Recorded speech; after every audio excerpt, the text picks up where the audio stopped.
I cannot believe the way that God is pouring into me right now. I'm so, so grateful and excited to share with you the things that He's been telling me. And I hope you'll go and listen to the video that I posted on the proof of Pentecost 2022 and the calendar videos that I've been doing, because God has removed His calendar, His feast days, His Sabbaths from His people. We know this from Lamentations 2:6. Look at what it says. He has laid waste his dwelling like a garden. He has destroyed his place of meeting. The Lord has made Zion forget her appointed festivals and her Sabbaths. In his fierce anger, he has spurned both king and priest. Why is he angry? And when did this happen? Because this has been going on for a really long time, guys. We have not had the truth. We have had Judaism adding to the scroll, adding calendars, taking away days, the harlot Catholic Church changing Jews' Sabbath to Saturday. There was no Saturday in the Bible. Changing Christian Sabbath to Sunday, and none of this would have happened. None of this would have happened if Christians and Jews had held to the truth.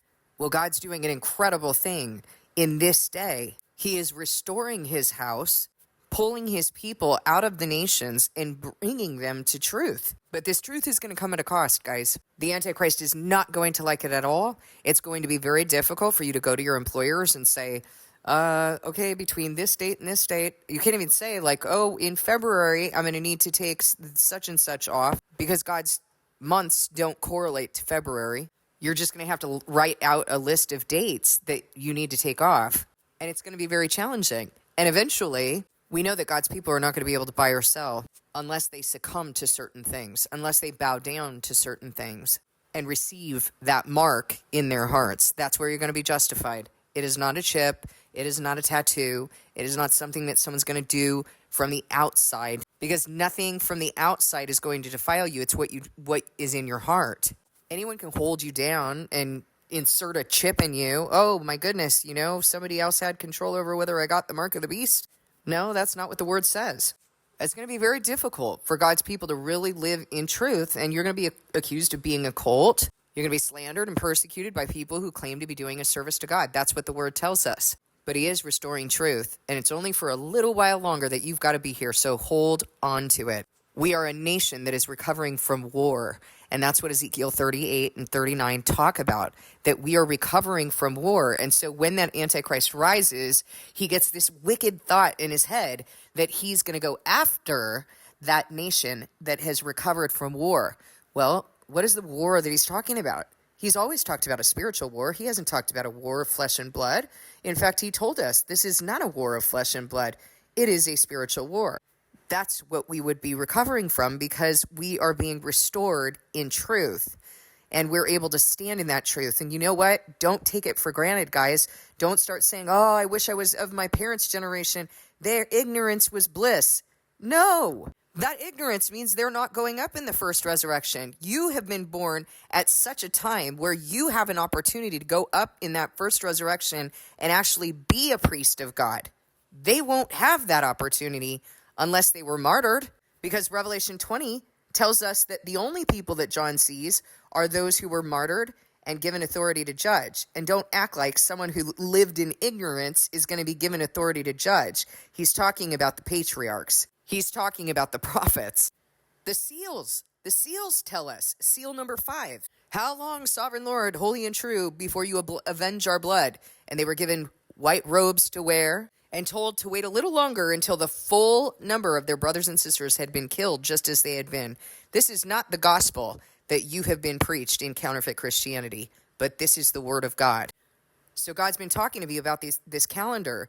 I've been talking to you about the calendar. Now I want to talk with you about something else that he brought to my attention today. Today has been if I could only tell you, it's so crazy, because I had these beef shanks in my fridge, and I wanted to make this Mexican stew, but I didn't really feel like going to the grocery store today. I've been saying, I don't really want to go to the grocery store to go get the cabbage and the corn. But he told me, get up and go fix that, because today is a day of celebration. And indeed, we are celebrating the festival of Purim. Today would be the 13th day in which the Jews were able to triumph over their enemies, and God turned the plans of the enemies on their heads. So what's God been doing, guys? He's been turning the plan of the Antichrist on his own head because he cannot covet God's calendar. He cannot covet the truth. God has given us ways to know the truth, and God is revealing that today. And he actually had me write down on my calendar a few days ago, victory. God turned the plans of the enemies on their own heads. That's what he had me write down for today. And it was maybe a few days, maybe even a week ago, that he had me write that. And then he woke me up today telling me, go cook those beef shanks, go bake some bread, go make yourself a feast, because today is a day of celebration. And he has fed me all day on his word, proving to me that day that he anointed me on May 18th, 2022, he proved to me, I cannot even believe it, like in ways that I could not make up. You can't make this up. How would I have known anything about this calendar? You're my witness of my process as I've been talking about this on this channel. Like I've got to discern this, and I don't know. Like I know what God did on May 18th. I'm not throwing it out. Like I never said, well, maybe it didn't happen. No, I always said, God's going to reveal. He's going to reveal why it happened on this day. And it just so happens that Saturday is not Sabbath, and neither is Sunday. And those days of the week are not God's days of the week. And in fact, that is not what God established to be a week. God divides his days by 6 work days and 1 rest day. And the other thing is, like, why is Pentecost called Festival of Weeks? Well, we discovered that today in that video, because God has us counting down weeks. And actually, as it turns out, there are 2 days, the 31st of the month, of his month, and the 1st of the month, that are not included in that. So technically, there ends up being about 56 days between Passover and Pentecost. Who would have even known that? And how do you count that down after him revealing this over a year and a half later, and everything lines up perfectly? From new moon to Pentecost to Passover, it's just incredible. You cannot deny that. So I'm waiting as well. I'm waiting for God to do what he's going to do with this building. I mean, I don't have money for my bills next month. I don't have money for my mortgages next month. My taxes that I need to file, I don't have anything. And I've been waiting, and I kind of thought when he had me write that, well, maybe he's going to do something with the building. He's going to sell the building. But this is what he chose to reveal to me today. And I want to tell you something. This is the better thing, because God is not going to allow us to go and say, oh, thank God, God gave me the money, right? Like he'll still provide, but he wants to prove undeniably that first of all, that I'm his, that I am his witness, that he did anoint me at that time. He wants all of you to know that. That's why he did that today. He wants you to know that irrefutably. Whether or not you listen, whether or not you discern it, that's a whole different thing. But I know it. I know it. I know that there is no question, that there is no way that I could have made that up. I know that there is no way that I could just give myself wisdom and have it line up or something. So I just want to say, God's real. God is real.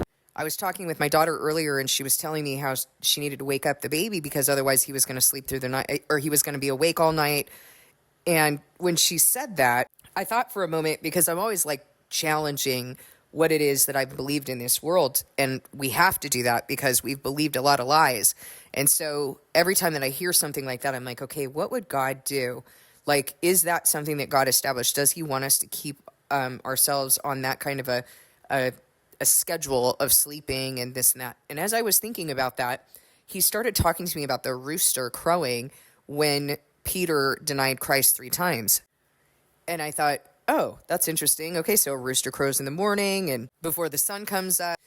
Maybe roosters were used to to regulate our sleep, to get us up in the morning along with light. I mean, no alarm clocks back then, right? That was your alarm clock and you worked off of the light. What a shame that we don't have that life anymore. I mean, we just have such a really disgusting life with all this noise pollution and light pollution, concrete. It's honestly terrible. But then he started to talk with me and caused me to go and start studying this. So I want to share with you what it is that he just led me to. In Job 38:36, it says, who gives the ibis wisdom, ibis is a bird, or gives the rooster understanding? So he's saying that the rooster has understanding. In Proverbs 30, verse 29, it says, there are three things that are stately in their stride, four that move with stately bearing: a lion mighty among beasts who retreats before nothing, a strutting rooster, a he-goat, and a king secure against revolt. So the first thing that we understand from Job is that roosters have understanding. And then from Proverbs, we see this mention of a strutting rooster. And roosters have kind of a funny character. From what I've read about them, they appear to be highly vigilant birds and really protective. So highly vigilant creatures, very protective and guarding. They're letting you know. They're kind of like the watchman on the wall, letting you know what's coming up, right? There's light. There's light in the sky. Very sensitive to sound, very sensitive to light. So they will respond to sounds. Like if there are other roosters, then they're going to start getting into this crowing match. If there's threat, they're going to crow. If there's light, they're going to crow. So they're highly attuned to subtle changes in the environment, such as sound and light. Well, let's look at the context of what Jesus said. Matthew 26:34. Truly I tell you, Jesus answered, this very night before the rooster crows, you will disown me 3 times. This night? Okay, so the rooster was crowing at night. What does that mean? Verse 74. Then he began to call down curses, Peter, and he swore to them, I don't know the man. Immediately, a rooster crowed. So it's not as though this was happening like in the deep of the night before the sun came up. This was happening at a different time, and I'm going to show you. Verse 75, then Peter remembered the word Jesus had spoken, before the rooster crows, you will disown me 3 times. And he went outside and wept bitterly. Now look at Mark 13:35. Therefore keep watch, because you do not know when the owner of the house will come back, whether in the evening, at midnight, or when the rooster crows, or at dawn. So he's saying this specifically with regard to what? The night that Jesus was arrested. We know that the night that Jesus was arrested was after he had the Passover meal. Shortly thereafter, during the night, he was arrested. This is the time when Peter was denying him during that night. He can't be referring to like the deep of the night. I mean, people weren't like just hanging out, just before sunrise. At least there's no indication in scripture that tells us that. But what we do know is that Jesus was arrested Passover night. What is the date? Passover night. Passover night is the 14th. And the full moon is going to be revealed during about a 3-day period. So the 14th would have been a full moon, the 15th a full moon, probably the 16th a full moon. What was the rooster crowing at?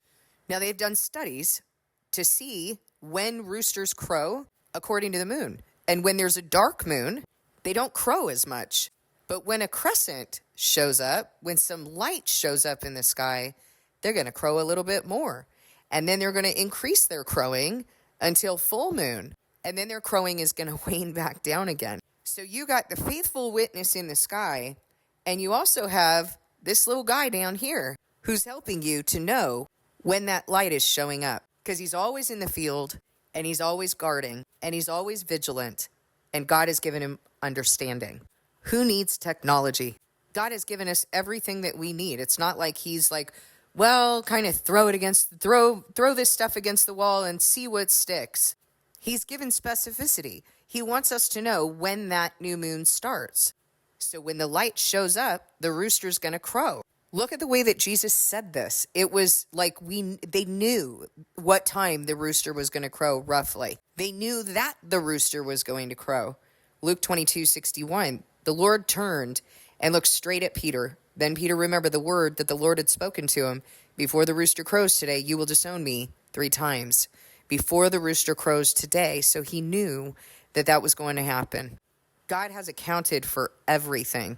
I've really taken some time the last couple days in particular to kind of rein in and just lean into him and spend time with him, just wanting to have wisdom and feast on his word and sit with his spirit. And he's been so faithful. And I hope that you will do that too and discern the things that I've been saying to you and what it is that we need to do. What are the times, guys?